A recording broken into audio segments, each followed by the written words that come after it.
Hello team and welcome to another ATP Geopolitics video with myself, Jonathan MS Pitts. This is Ukraine War news update, first part thereof for the 16th of September 2023. It's a Saturday morning. I'm still here for you. I'm still here with you.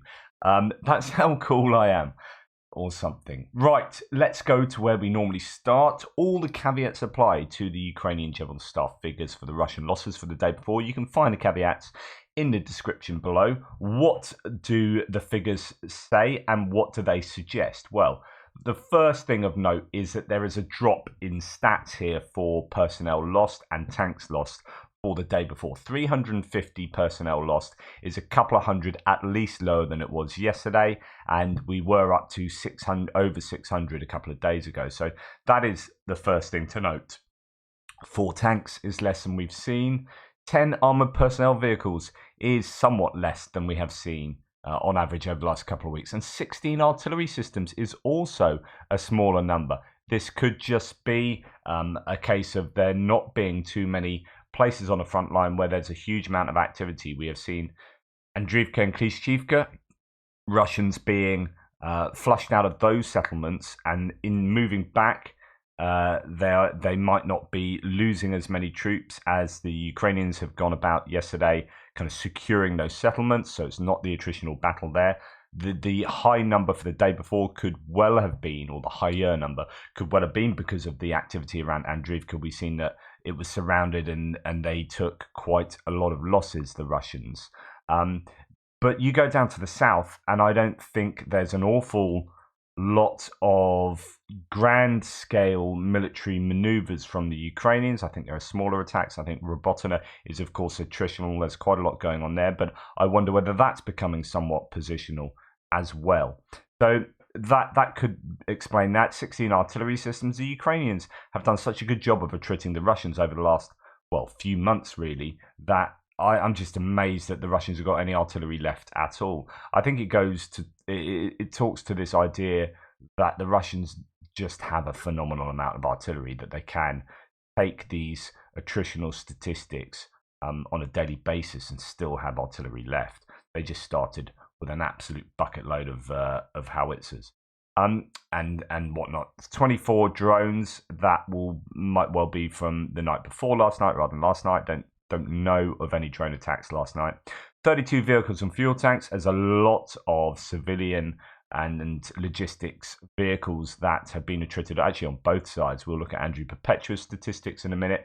It's heavy on that kind of equipment, and 2 pieces of special equipment. So I don't know. I wonder whether you'll see kind of a downward move of this kind of military equipment before you see a larger Ukrainian attack. When they get to the end of being able to attrit some of these categories as effectively as they have been doing, then it might point towards it being the time for the strike, or we might just see more of this until really they've exhausted their ability to take out the equipment completely. I mean, when we look at Andrew Perpetua, the map I rely on, he checks out visual confirmation, a lot of video footage every day, and then puts together his list. I mean, it's anecdotal's the wrong word. I don't know that it is as, he's not totting up the totals in the way that Oryx has been doing, but Oryx is going to finish on the 1st of October, and that work will be carried on by people like War Spotting. But nonetheless, I think just as a snapshot of what's been going on the day before, it's very useful. But you can see that it's really top heavy in terms of civilian trucks and vans, including with the Ukrainians who have lost a number of vans and Bukankas themselves. These loaf refers to the Scooby-Doo vans. That's what I think Bukanka means in I was going to say Spanish. What am I talking about? Russian. Pickup trucks, SUV. So you take all those out, and the Ukrainians really have only lost a few bits of not incredibly high value equipment there. So that's one thing, but then that's somewhat similar for the Russians as well. Quite a number of civilian vehicles, trucks, quads, loaves, larders, even just a car being used by the Russian armed forces, and then go up to a few trucks. And then when you get into the proper military equipment, so to speak, or the more offensive military equipment, you've got a number of IFVs, T-62 tank, T-72, not hugely high value, and we'll talk a little bit about that actually in terms of the vehicles they have been losing. So this is a quite useful analysis. We've seen some of this before from Richard Varroka. Some of the I think there's quite a few typos and English word choices in this that I might stumble over. So there really does seem to be a disappearing T80 phenomenon going on over the last. So remember, the tanks are broadly in the decades they came out. So T60s from the late 50s, 60s, T72, T80, T90 is kind of represents the decades that they were prevalent in and constructed in. Although they're trying to start T80 factory again in Russia by all accounts.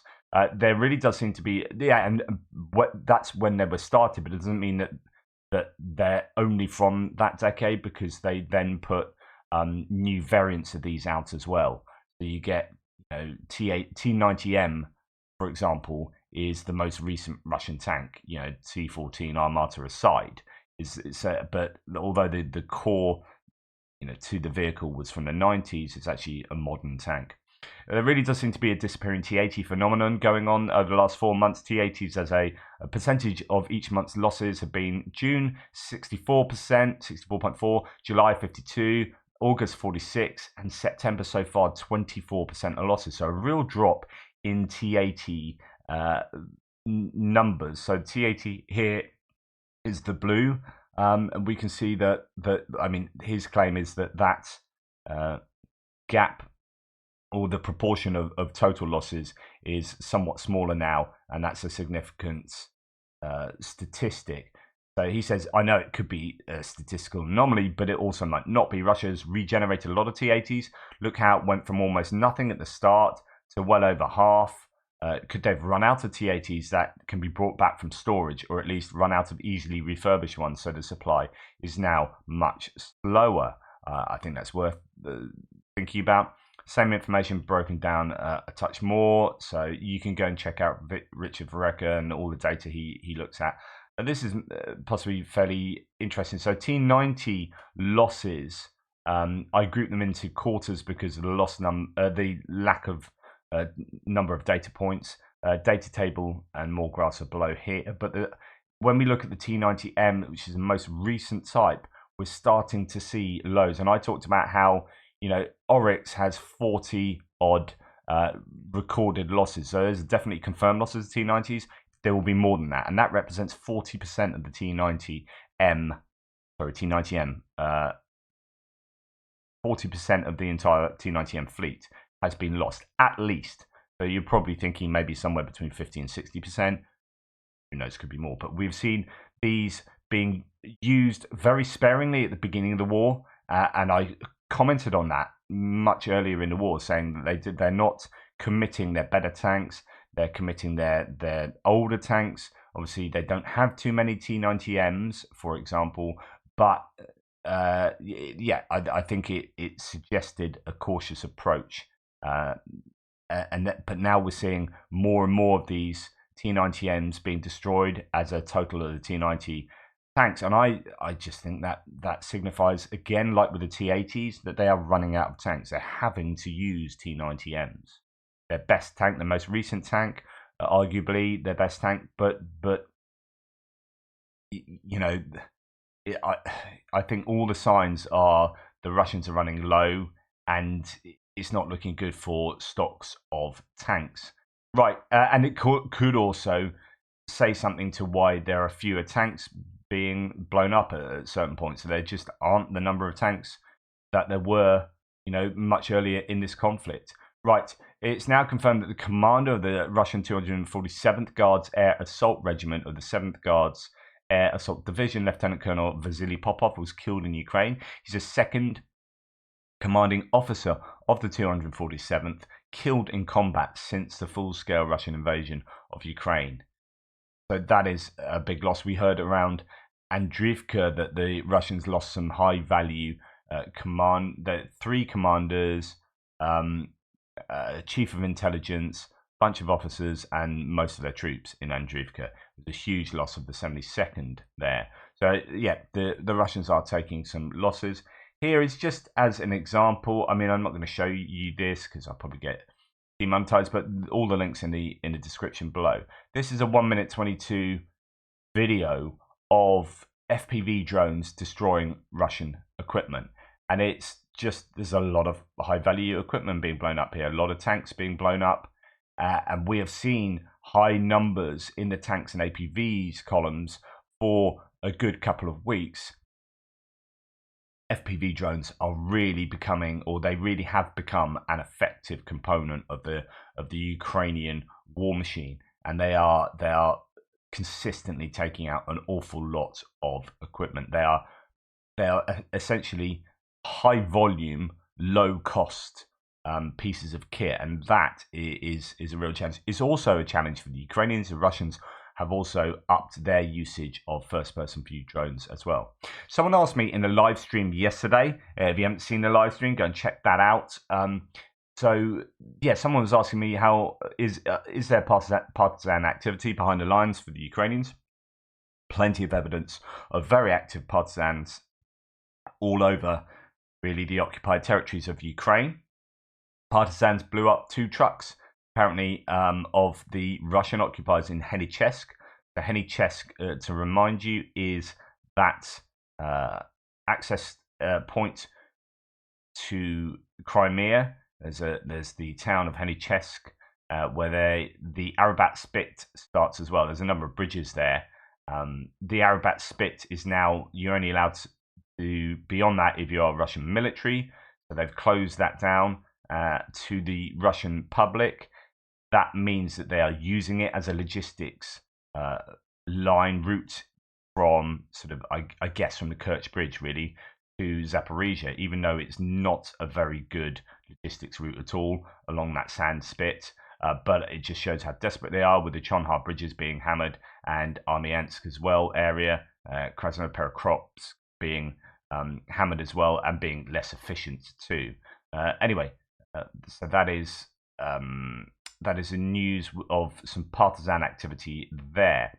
Okay, now moving on here. Interesting from the Russian general and MP Gurilev, who took it to Telegram to say that Ukrainians have changed tactics, that they have effectively combat minefields, that their drones are endless, and that the Russian counter-battery fire is still ineffective. We've actually heard these things many times before. So we've heard these from video testimonies from different units, sending it back to Russia saying, hey, it's all crap here, come on, help us out. But this is the first time we've heard it from someone so high up and an MP, right?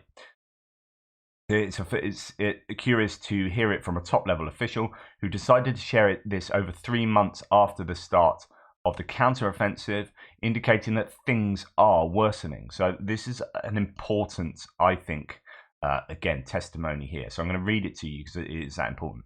I'll briefly report on the situation on the front without referencing specific directions. The information was obtained from primary sources, it was systematized, and the following conclusions were made. So this is coming from a number of different sources. This is like a synthesis of claims from Russian sources, and this is being released by someone high up. The enemy, having properly faced our forces at the beginning of this counteroffensive, changed his combat tactics. They are no longer moving forward in large forces. They were obviously forbidden to lose heavy equipment en masse, exactly what I've been saying. Today, they have switched to squeeze-out tactics. They are massively using cluster shells, inflicting damage on the strong points of our units, assault groups. They have a lot of ammunition. They're trying to burn out absolutely everything. Yes, this situation forces our troops to retreat deeper, not far, but in some places they lost up to 10 kilometers of territory. The enemy has in places occupied our defensive positions, which were very well equipped with our own hands. After breaking the defense line, the enemies created conditions, making it impossible to use anti-tank missiles by our helicopters. After the line was pushed, they became vulnerable to enemy man-pads, the helicopters that is. The efficiency of our helicopters has decreased. I mean, there's some really important nuggets in this. The enemy has learned to work with our very well-made minefields. They competently clear them of mines by inflicting artillery fire and using trawls. But interesting that the claim here is that they're using artillery to clear minefields, something I'd been wondering whether they'd be doing when we heard that there'd be delivered cluster munitions. I said that you could use cluster munitions. I don't think it'll be particularly effective, but you could conceivably see them being used to clear minefields. Our artillery, he continues, has improved the quality of counter-battery warfare. There are results, but again, the enemy is adapting. Basically, all of its guns are installed in depth at a distance inaccessible to our artillery. Something I've also said before, that the range advantage the Ukrainians have with their artillery means that the Russians are going to be struggling to provide decent counter-battery fire. Even if they can isolate where those acquire those targets, those Caesars or Panzerhaubitze 2000s, right, or Archers or whatever, they can acquire those targets, but they can't hit them because their artillery is out of range.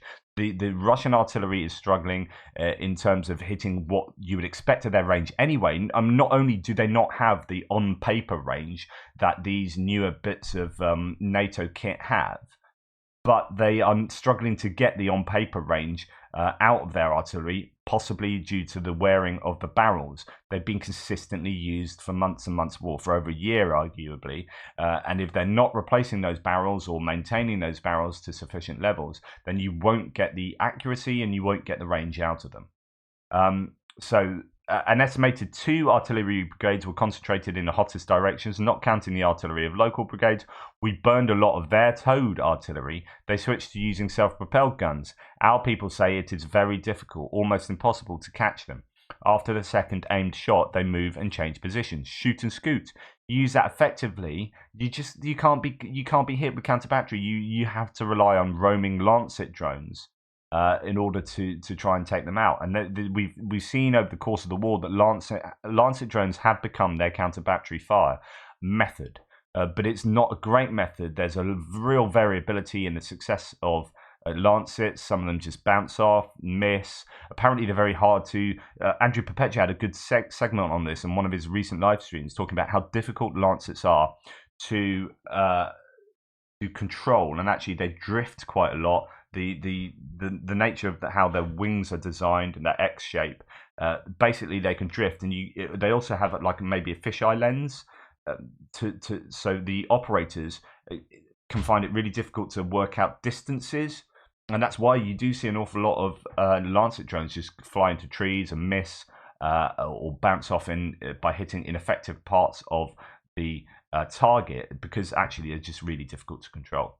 Anyway, so that they have a lot of unmanned vehicles and even more. We have also adapted here, and over the last 2 to 3 weeks, we've been effectively destroying them. Verba and Strela 10 air defense systems work well against drones, but the Ukrainians have a lot of drones. They use them wisely. You see these attacks not only at the front, but also in our deep rear. The main conclusion is that the war continues. Yes, we are stronger. Our warriors are stronger and more courageous. Our troops are more professional.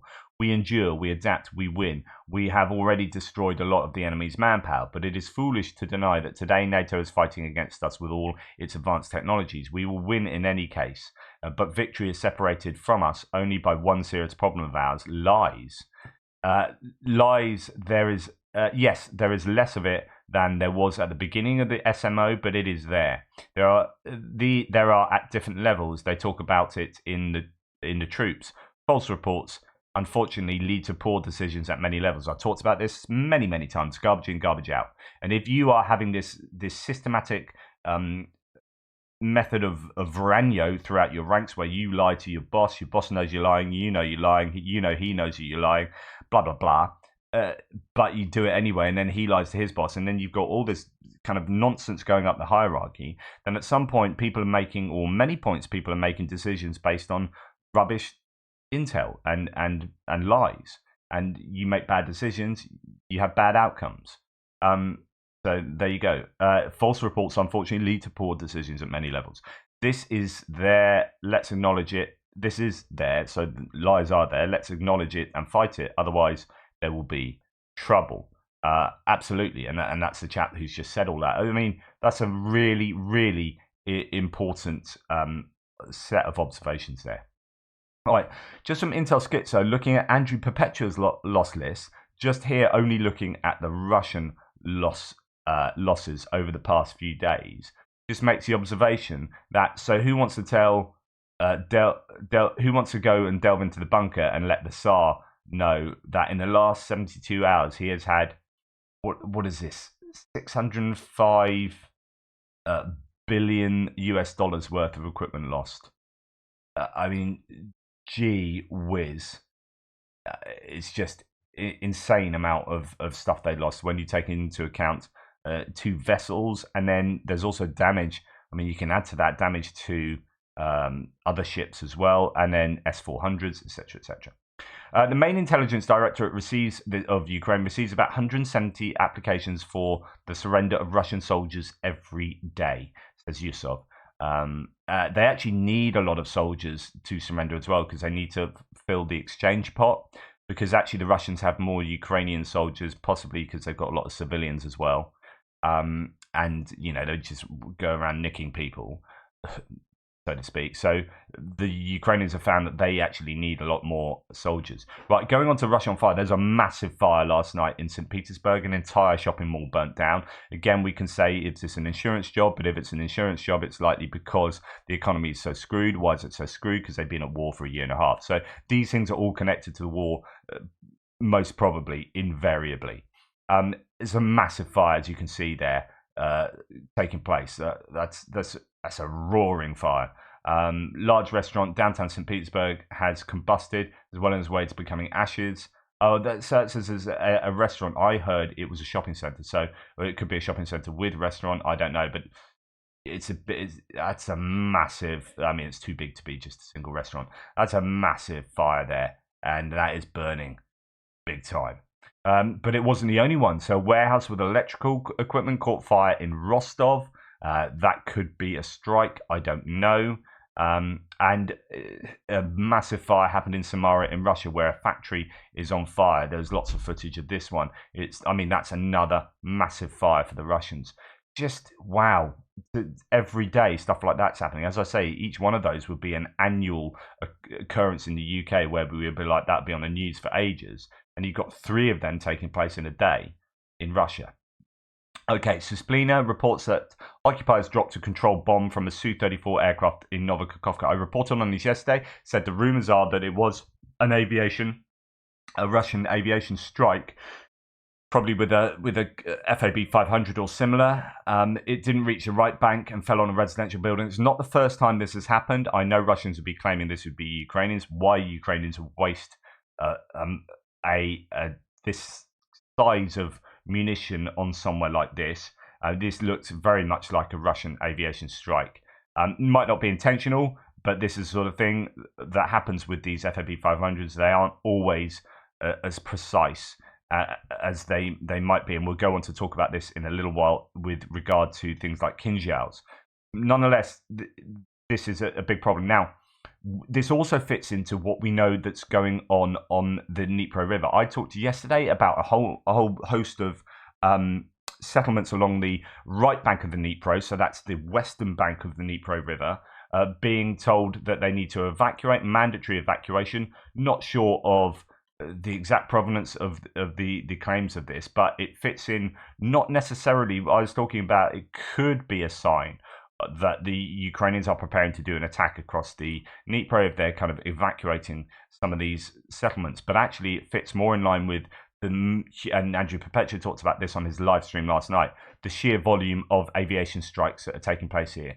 So actually, in the last couple of weeks, each one of these sort of towns along here have taken like a dozen FAB 500 hits, which is phenomenal. There's some really serious hits, and you just wouldn't want to live in these places if you're getting hit on a daily basis with these huge bombs, right? So that one has gone and hit Novokakhovka on the wrong side of the river is not unlikely, given the sheer volume of these bombs that they are releasing.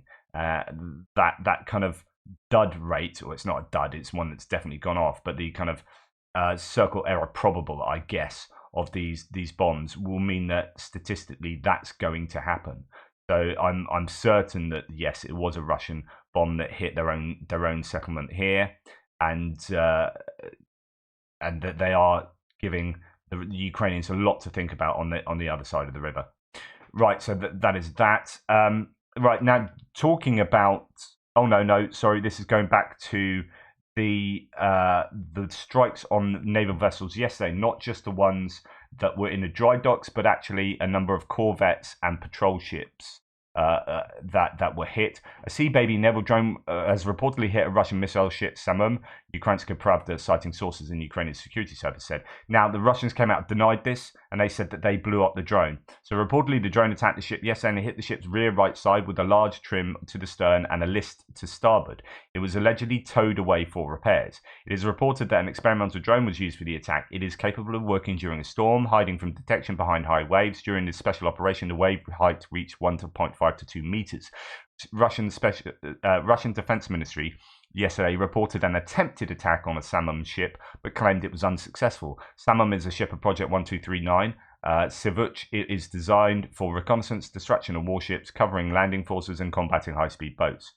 So, Russians denied it, claimed that nothing to see here. However, hover no more. SBU reported that the Ukrainian naval drones hit and damaged the Bora-class missile-carrying hovercraft vessel, Samum. And then there were reports, there was evidence that it was indeed towed into the port.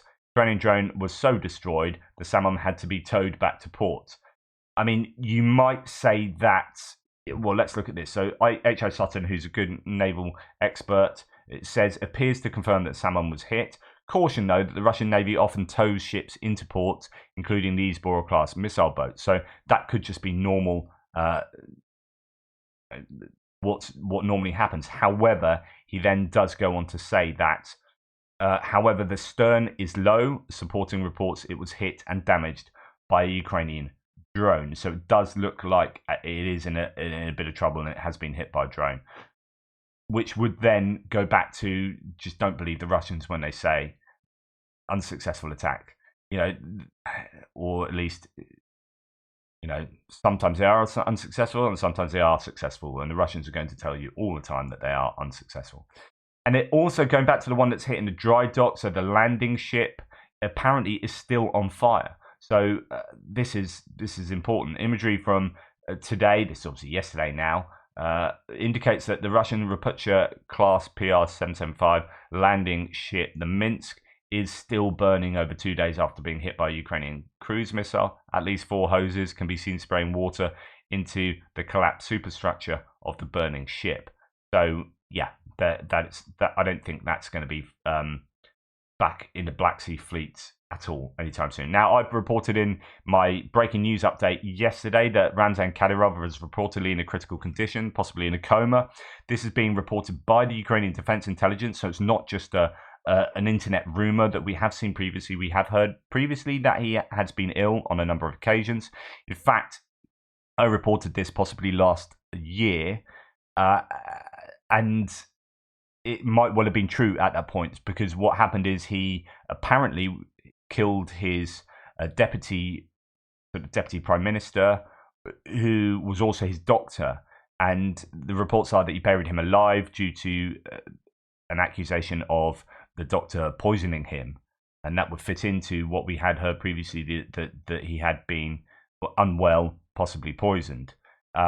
Anyway, he's now ill again, and it seems that his illnesses have intensified, and that's why he's in a critical condition, according to Yusuf. He's been sick for a while, and it's about systematic health problems, but he's been in a bad state for the last few days. And indeed, that's not good news for Chechnya, for their support of Russia, because if Kadyrov goes, I do wonder what would happen with Chechnya, whether there be a power vacuum that might play into the hands of anti-Russian entities within Chechnya. I mean, you've got to remember that Russia has, it's amazing that Kadyrov, as a warlord, has been in support. He swapped sides to support Russia after 2 wars involving Russia hammering Chechnya.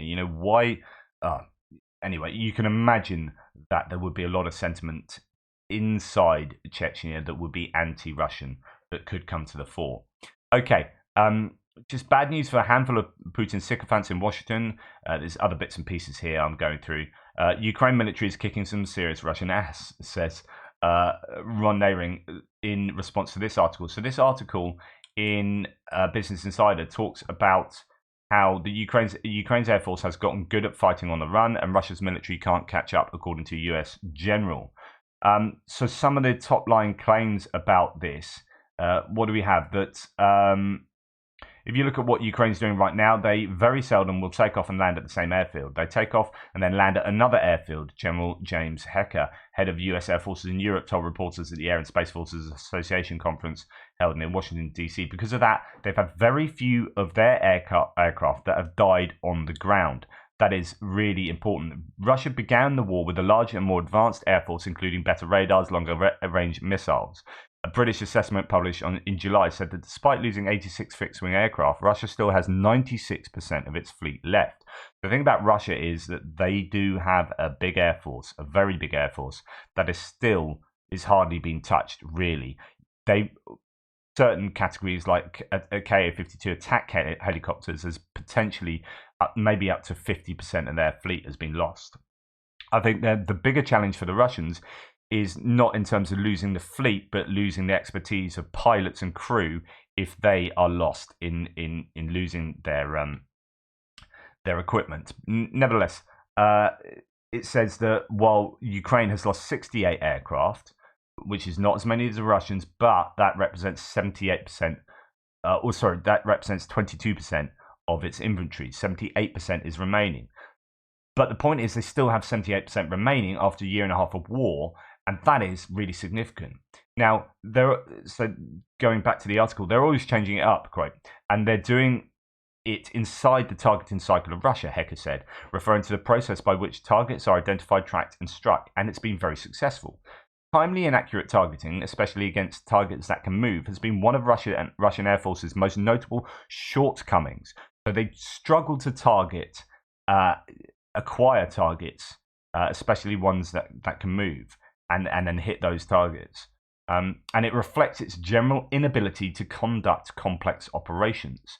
Despite compiling detailed and generally accurate target lists focused on Ukraine's air defenses in the months ahead of the February 2022 attack, Russia failed to destroy many of Ukraine's mobile air defense weapons, which Kyiv, on alert and with warnings from foreign partners, was able to reposition before the Russian strikes began.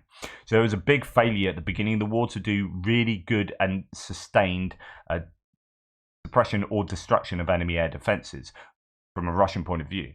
And while they did have some effect, they just didn't follow it through, and they then, instead of having months of the Air Force doing their thing, they had days of it doing their thing at the same time as basically invading. And it was just, I think, a poorly executed attack for a number of reasons. Anyway, so just to finish the main body of this, while Russia's Air Force, quote, continues to reliably cause damage to Ukrainian infrastructure and logistical targets, it can't effectively destroy Ukraine's mobile air defenses or effectively perform close air support. Justin Bronk from the Royal United Services Institute, UK military think tank, wrote in a report in April. Both of these deficiencies essentially boil down to an inability to reliably find, fix, identify, and accurately strike dynamic mobile targets in a contested air environment, and prevented Russia's Air Force from exerting a decisive effect against Ukraine in 2022.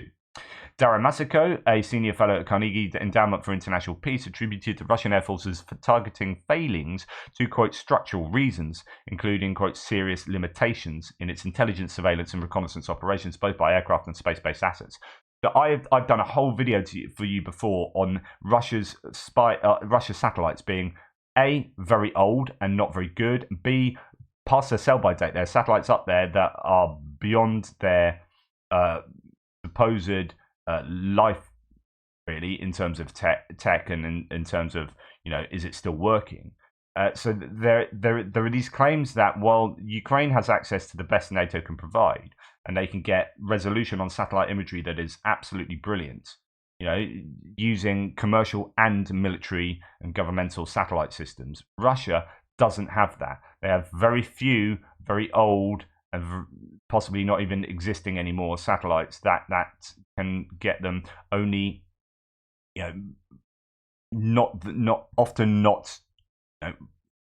very timely, but also not very good resolution imagery of stuff, and so therefore their targeting suffers as a result. And this is a huge problem.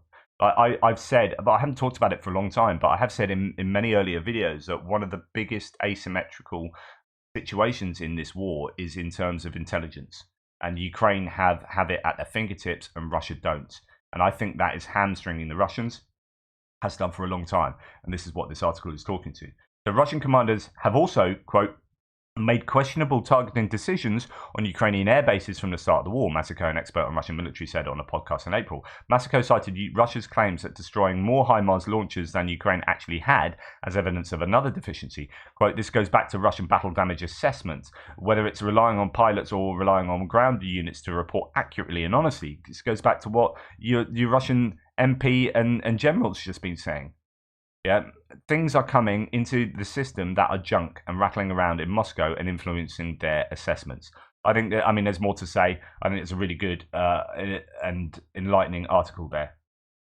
Anton Geraschenko talks about, and this goes back again to the glide bomb hitting Novokakhovka that's coming from the Russian side. Fascinating stories of emergency missile dumps are becoming routine in Russia. On August the 11th, a Russian missile exploded in Tula region. It turned out to be a hypersonic complex Kinzhal worth 250 million rubles, or $2.6 million. The Russians lost this missile on August the 11th during an early morning attack on an airfield in the Ivano-Frankivsk region. Exactly the targeting we've just been talking about, by the way. Then one of the MiG-31Ks simply dropped the missile, allegedly due to an abnormal system malfunction. By all accounts, the missile was not even searched for. By habit, the military reported on the successful destruction of all targets and wrote it off. But on September the 12th, Tula agronomists questioned Konashenkov's words. A tractor driver noticed a strange object sticking out of the ground almost 2 kilometers away from Biryulevka village in Russia. The elite of the region's security services and the manufacturer's representatives were immediately called onto the spot of the X-47M2 falling. That's a Kinzhal. After inspection, Kolomna Machine Building Design Bureau engineers came to the conclusion that it was impossible to transport it from Tula and reassemble the hypersonic superweapon, so it was decided to blow up the remains of the missiles. 7 buses and a couple of hundred military men were needed to evacuate the locals. They were not allowed to take their pets with them. A similar story happened in the same Tula region on August 26th. A blind safety aerodynamic cap of the nozzle block of the boost solid propellant stage of the KH-47M2 9C-7660 Kinzhal aeroballistic missile fell near the village of Mozaiki in the Alexin district of the Tula region. According to Russian telegram channels, the fall of the missile element was caused by the fact that the launch from the suspension unit of the MiG-31K carrier aircraft against one of the AFU facilities in Khmelnytsky or Kiev region was carried out from the area of Yezhnogorsk. Goodness.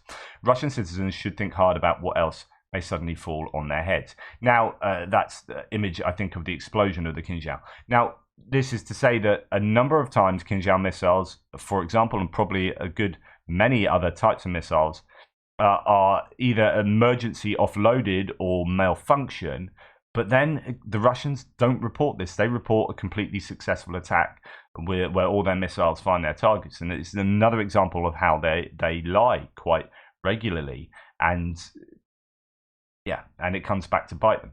Right, just coming towards the end of this video, disgraced Russian General Surovikin has been thrown out to Algeria. He's been seen in Algeria. It's said that he will head the African operation. Interesting decision, as presumably he'll be working with Wagner troops, who he tacitly supported in a rebellion. Now, why do I sense a big accident there soon? Says Tim White. Don't stand near any windows. And then we have seen this. I'm not going to read all of this, but what is going on here? So you've got. Let's see if I can play this. I don't know that you can hear the sound. Yeah.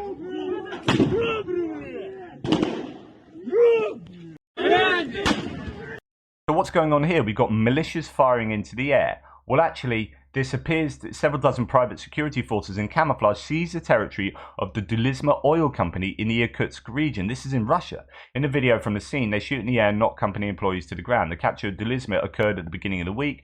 Then armed private security forces landed on the territory of Dulisma, with a helicopter. The video was filmed on the territory of the residential camp for company employees located next to an oil refining installation. It is unknown in whose interest the enterprise was seized. It's part of the assets of the former owner of the Yugra Bank, Alexei Kotin. In 2019, he was placed under house arrest in connection with the criminal case of embezzlement of over 283 billion rubles, so on and so forth.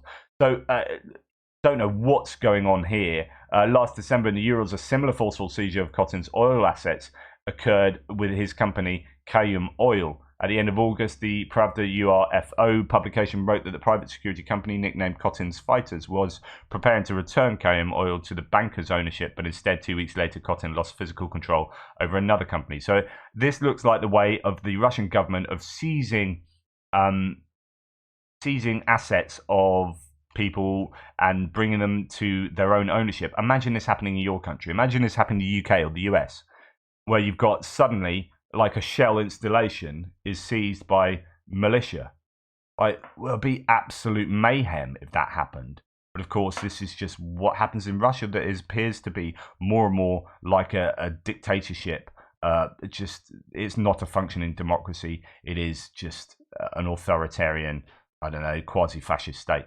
Anyway, thank you for watching. It's been a long one. There's lots of news today. Hopefully next one will be shorter. Please take care. All the best. Doodle pips.